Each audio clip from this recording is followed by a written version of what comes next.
আসসালামু আলাইকুম গাইস, আজকে আমরা একটা কচ্ছপ আঁকবো।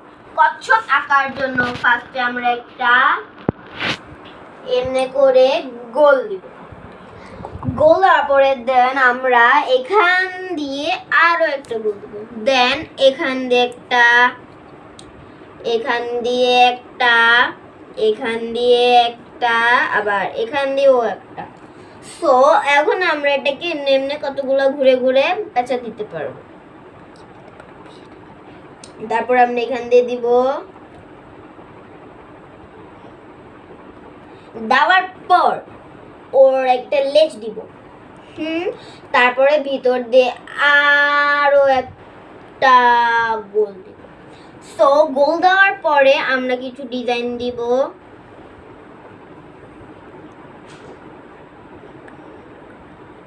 কচ্ছপের ভিতরে তো ডিজাইন থাকে।